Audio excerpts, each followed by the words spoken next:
Hello, everybody. Good morning. Oh, the rooster was just also saying good morning to you guys. It might be noon or afternoon. So, wow, that rooster. Anyhow, I wish you all a wonderful day. And let's talk about self-care today. Oh, that rooster, honestly. I have not invited him to join the live today, but he came, so let's just make him part of this. So talk about self-care because it's such an important topic, especially in 2020, 2021, but always should be an amazingly important topic for all of us. And to get started, so first of all, my name is Lisa Winfield. I'm a certified high-performance coach. And today I want to talk about self-care because it's such an important topic to me as well. I know for a lot of high achievers, self-care can often be something that feels like, it might like just take away my time from achieving my goal faster. I don't have time for this bullshit. But guess what?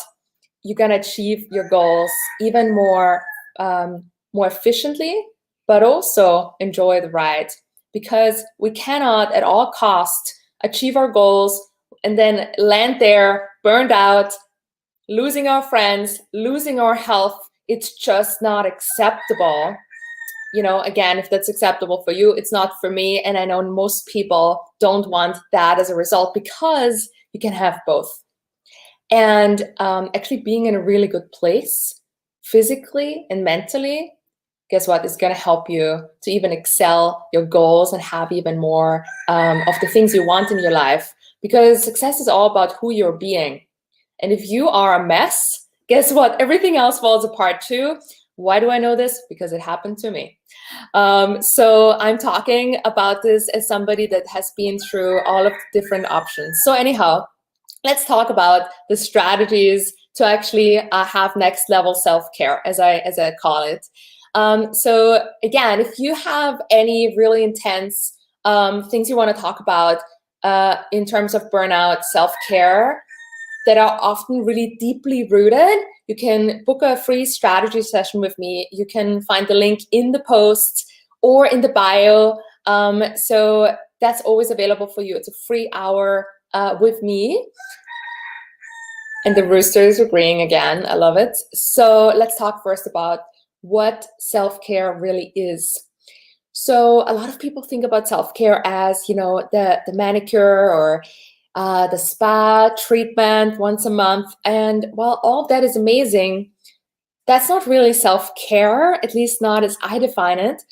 So self-care is really a mindset. It is a mindset because it's all about how you talk to yourself every day, right? So being your own best friend versus being somebody that just says, work harder and faster and ignore your needs, which sounds horrible, but the reality is that's how many people talk to themselves. And I know that because that's how I used to talk to myself as well. So what else is it? So it's about giving yourself permission to really do the things you need, and also having compassion for when things don't go so well, right? And also it's all the healthy habits that we have in place, like, going for that run every morning, doing the meditation every day. 95% of the things we do are habits. So it's really the habits that we want to take a close look at. And it's also having the awareness and the sensitivity to, really do the things we need. And then if we know what we need, to also give ourselves permission to do that.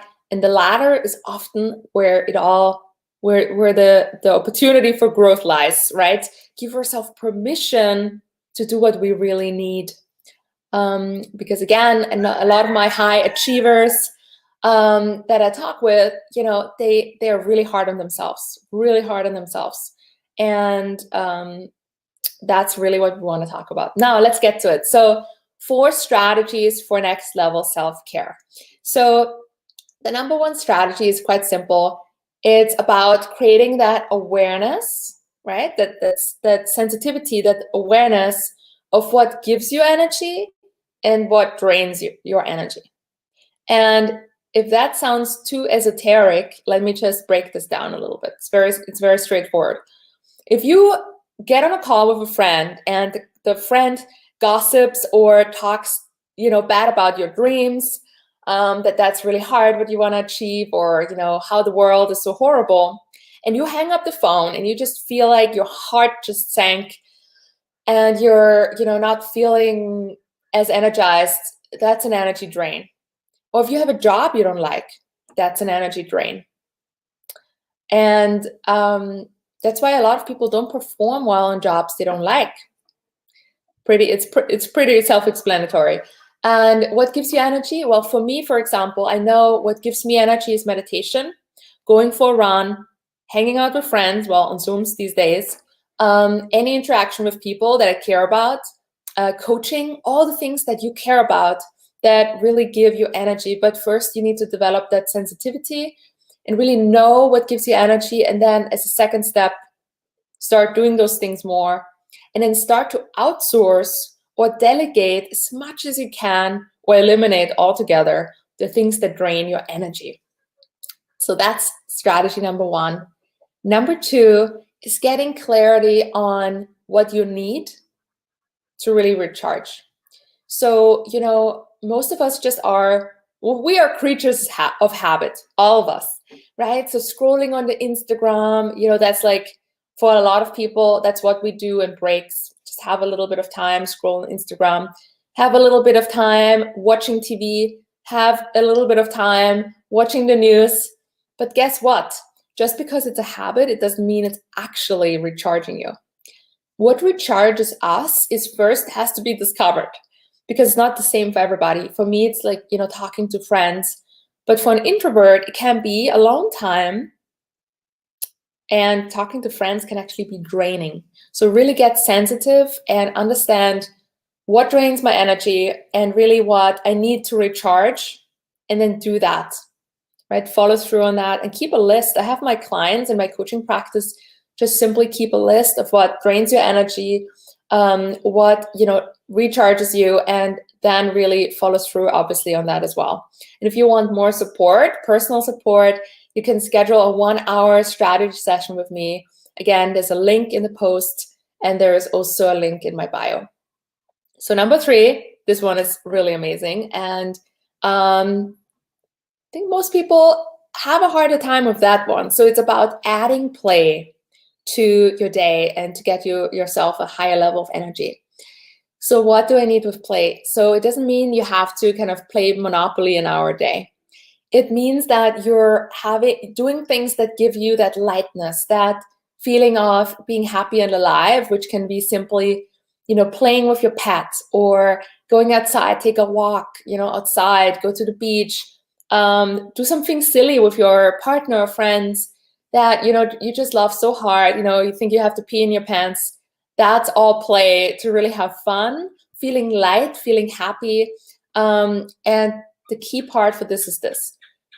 When we are heads down, focused on, action step, action item, task all day, we don't allow our brain to come up with ideas. We don't allow ourselves to really, the subconscious actually gives you a lot of ideas, but you need to have it digest what happens. So taking breaks is when your subconscious still is working, right? That's where Albert Einstein, he had all his ideas when he was shaving. Well, it's not necessarily play, but he took a break. So anyhow, so playing is all about doing something that just makes you feel light, makes you feel alive and happy, and whatever that means for you. Number 4, really important, I'm looking at all the women, especially here, learning how to say no, and also not having the need, not feeling like you have to reply to everything, every email, every LinkedIn message, every text message always. And let's talk about saying no first. So people pleasing is its own topic, but saying no is very important, because you need to understand that when you always say yes, you don't have time often for your most important people in your life. And that also includes yourself, because it's similar to, you know, the oxygen mask that you put on your face first in the airplane before you put it on the child. Now, obviously you care about your child, but what happens if you pass out? Nobody's going to help your child. So same in life, right? You want to really take good care of yourself first so you can be in service of others. Really, if a mother is so exhausted, so, you know, angry and miserable, she's going to treat her children and her partner very differently. And that's why all the mothers out there, take care of yourself. It's very important. And obviously all the dads, all the friends, all the people, not just the mothers, but it comes with that nurturing instinct a lot. And I have a lot of clients that we work on that, especially with you know, when you have children, but it does happen with everybody. So learning how to say no, to take care of yourself when you have to, when you want to, and then also not feeling the need to reply to every LinkedIn message and every Facebook message and every email. Because guess what? The world has their own agenda. There's people that want to market. There's people that want to, you know, get your attention. But there's so much going on in the world right now with so many channels. I think I have like 7 apps at this point that I check all the time. And I have to really stop myself and say, okay, you know, today I'm going to give myself 10 minutes to check these 3 apps. But I cannot check all these apps all the time. It's just impossible. Because then what happens is you lose the time to recharge and feel and be at your best and perform at your best. And that is really important to be happy and to give back as well. So again, all of that is habit change, right? And where coaching comes in is where a coach can help you to keep you accountable and to support you and have the right system to help you to follow through with habit change. So I know you can do this alone, but it's much harder. So coaching is really supportive of habit change, especially. So if you want to do a free strategy session, you can book that on the link in the post or also in the bio. So again, take good care of yourself, and I'll see you guys again next week at 1:30 East every Wednesday. And I wish you all a beautiful day, and I'll see you guys soon. Have a good one. Bye-bye.